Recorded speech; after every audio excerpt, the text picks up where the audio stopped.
베이징 도심 곳곳에는 과거와 현재를 넘나들며 화려한 문물을 꽃피운 청제국의 자취가 고스란히 간직되어 있는데 천안문 뒤에 바로 자금성이 보이는데요. 자금성은 옛날에 청나라의 황제들이 살았던 곳이죠.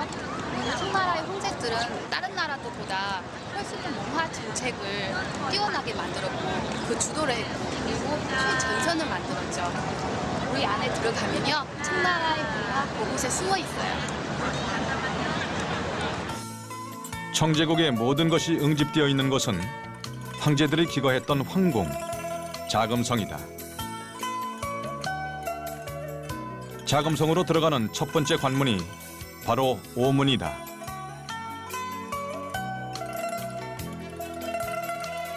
오문은 옛날에 황제들이 칠명을 내고 명령을 하다라는 곳이죠. 네, 그리고 이 오문요 전 세계에서 규모 가장 큰 단일문이래요. 네, 그리고 중국의 고대에서도 그 문 중에서도 최고로 용장을 한 문이라고 꼽혔어요. 이 오문은 네. 황제의 막강한 권력을 상징적으로 보여주는 곳이에요. 네. 그래서 이 정문 보이죠? 네. 이 정문은 황제만 다닐 수 있는 길이에요. 네. 그리고 황제의 부인인 황후 같은 경우도 네. 딱 한 번만, 네. 딱 한 번만 이곳을 지나갈 수 있는데 이게 언제냐면은 황제하고 결혼할 때. 그래서 들어가면은 이제 못 나오는 거예요. 청나라 황제의 절대 권력을 상징하는 오문. 그 첫 번째 관문을 통과하면 중원을 지배한 마지막 왕조인 청제국의 황궁이 눈앞에 펼쳐진다.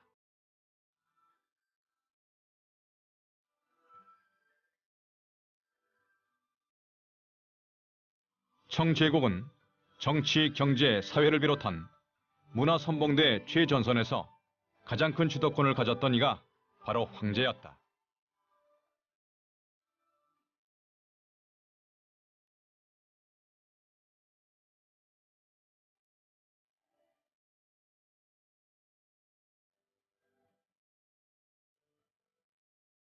청 황제들이 제국을 경영하면서 가장 두려워했던 것은 중원 한족의 제도에 동화되어 북방민족의 후예인 만주족의 정체성을 잃어버리는 것이었는데 청 황제들은 기회가 있을 때마다 여진족의 사례를 얘기합니다. 여진이 결국 멸망한 것은 언어를 잊어버리고 다시만 하나 됐기 때문에 그렇다. 그래서 청 황제들은 기회가 있을 때마다 이제 이른바 만주의 법도를 지켜라. 만주의 길을 지켜라. 만주의 길이 뭔가 수렵을 하고 기마를 하고 활을 쏘고 또 이제 기인의 전통을 지키는 게 이제 또 만주어를 사용하고 이게 이제 만주의 법도인데 그래서 이제 만주의 법도를 지키고 정체성을 유지하기 위해서는 필연적으로 민족 차별을 할 수밖에 없습니다. 대대로 청제국의 황제들에게는 팔기제와 기인 사회를 중심으로 만주족의 전통과 관습을 지키는 것이 절대적인 화두였고 청제국의 전성기를 이룬 강희, 옹정, 건융제 역시 마찬가지였다. 순치제의 뒤를 이어 지방 토착 세력과 여러 이민족의 도전에 맞서 제국을 지켜야 했던 4대 강희제의 대표 정책은 청제국의 입지를 다지기 위한 개방 정책이었다. 몽골, 티베트, 위구르 등 일명 3번의 난을 평정하며 중원 전체를 통일한 강희제는 이후 최초의 국제조약인 러시아와의 네르친스크 조약을 맺어 관계를 정리하고 예수 선교사들을 받아들여 서양의 문물도 적극 수용하는 개방 정책을 펼쳤는데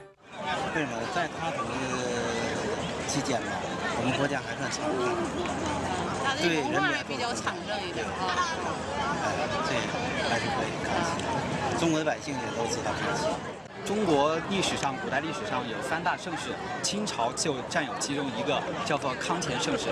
清朝是中国封建社会发展的顶峰。 강희제를 이은 5대 옹정제는 주접제도와 태자밀관법 등 내부 개혁을 통해 절대 군주권을 확립함으로써 아들 건융제가 청제국의 최대 판도를 형성할 수 있는 발판을 마련한다. 지방관이 황제에게 직접 의견을 보고하는 주접제도의 시행으로 중앙 집권적 관료제를 강화해서 황제의 최대 권력을 유지하는데 특히 황태자 책봉을 둘러싼 다툼을 방지하기 위해 황제의 생전에 후계자의 이름을 적어 밀봉했다가 사후에 발표하는 태자 밀검법은 장자 상속제였던 중원의 제도와 달리 서열에 관계없이 능력 위주로 후계자를 뽑는 만주족의 전통을 따르고자 했던 옹정제의 독특한 정책이었다. 반면 청황제들은 한족에 대해서는 강압과 포용 정책을 동시에 구사하면서 견제를 늦추지 않았다. 한족에 대해서는 그 치발령이라고 해가지고 머리를 이제 만주족식으로 깎게 만든다든지 또는 이제 문자옥을 만들어가지고 지식인들을 탄압했다든지 그런 경우가 많았는데 그 반면에 과거 제도를 활성화시켜가지고 한족 출신의 지식인들을 많이 등용을 했습니다. 그리고 중요한 관리로 많이 등용을 했습니다. 그러면서 볼 때는 단순히 그 원나라나 뭐 거란처럼 좀 그 한족에 대해서 좀 차별 정책을 편 게 아니라 청나라의 그 제국이 허용하는 범위 내에서는 상당히 유화 정책을 많이 폈다고 볼 수 있겠죠.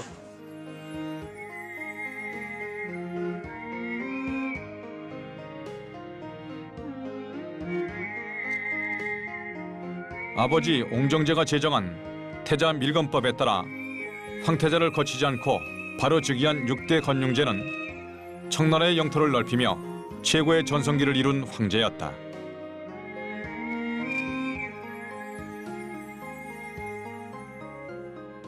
건륭제는 청나라 각지에 궁전, 도로, 운하, 사원 등을 새로 짓거나 증축했는데 명나라 때 지어진 자금성이 인위적이고 낡아서 최고의 장인과 석공을 불러 나무와 호수가 많은 거대한 후원을 만든 것이 지금의 이화원이다.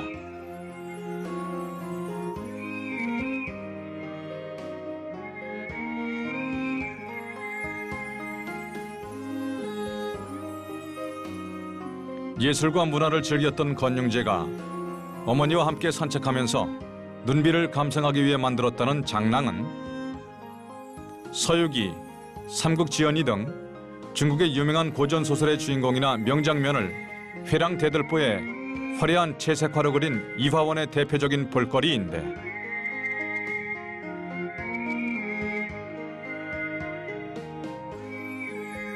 특히 돌로 만든 배 청안방은 당시 하늘을 찌를 듯 강력했던 건륭제의 위세를 그대로 보여준다. 이 호수 위에서 유람선 타보니까 옛날에 청안방이 생각이 나네요. 예, 근데 그렇습니다. 청안방은 배송의 노고도 생각하지 않고 여기서 맨날 방탕하고 화려한 파티를 열고 그렇죠. 야생화를 즐기고 배놀이를 했었잖아요. 맞습니다. 서세구가. 맞아요. 네. 네. 근데 이 청안방 처음 만든 사람이 건륭제인데 예, 그렇다고. 건륭제는 그랬죠. 어떤 의미 하에서 여기를 만들었을까요? 그래서 거기에는 그 유래가 하나 있어요. 네. 저기 선진시대 철가 중에서 네. 한비자라고 있거든요. 네. 그 사람이 남긴 그 명언 중에서 네. 물은 배를 띄울 수도 있지만은 네. 이 엎어버릴 수도 있다, 뒤집어 버릴 수도 있다 그런 말을 했거든요. 네. 이게 무슨 말이냐 하면은 네. 이 물은 백성들을 뜻합니다. 네. 민중을 뜻하죠. 그리고 이제 배는 그 황제를 뜻해요. 권력을 뜻합니다. 네. 그래서 이제 그 백성들이 이 황제를 멸망시킬 수 있다. 그런 뜻에서 이제 한비자가 이야기를 한 거죠. 네. 그런데 그 건륭제 같은 경우는 청나라의 전성기를 맞이한 황제인데 네. 상당히 자존심이 상했겠죠. 네. 그래서 여기에 승복을 못 해가지고 청안방을 짓게 됩니다. 그것도 이제 그 나무로 지은 게 아니라 큰 돌을 가져와가지고 네. 그걸로 청안방을 지어버렸어요. 네. 그래가지고 이 호수 바닥에 이 돌을 완전히 돌 올려가지고 그래가지고 만든 거죠. 그래서 이 건륭제가 한마디 남긴 게 이렇게 내 배는 그 밑둥까지 다 돌이니까 절대로 엎어지지 않는다 이런 말을 했어요. 아, 예. 그러니까 그만큼 자기 제국에 대한 뭐 애착, 네. 자존심 네. 또는 이제 자신감이 있었겠죠. 건륭제는 대표적인 정복 정책으로 재위 기간 중 45년에 걸친 외정을 통해 청제국 최대의 영토를 확장하는데 청나라의 깃발 아래 만주족과 한족이 함께 정복 사업을 하도록 함으로써 만한 통합을 자연스럽게 이끌어냈고 문화 정책으로는 고대부터 당나라에 이르기까지의 모든 서적을 총망라한 사고전서를 편찬하여 학문의 발전을 도모했다. 또한 예수의 선교사들을 통해 서양의 학문과 기술을 받아들였고 청제국의 문화를 유럽까지 알리는 등 국제 교류도 확대되었는데 1750년대 청제국은 마침내 중원 대륙과 몽골 고원, 동투르키스탄과 티베트 등을 병합하며 중앙아시아 최대 통일 다민족 국가로서 21세기 중화인민공화국의 원형을 구축한다.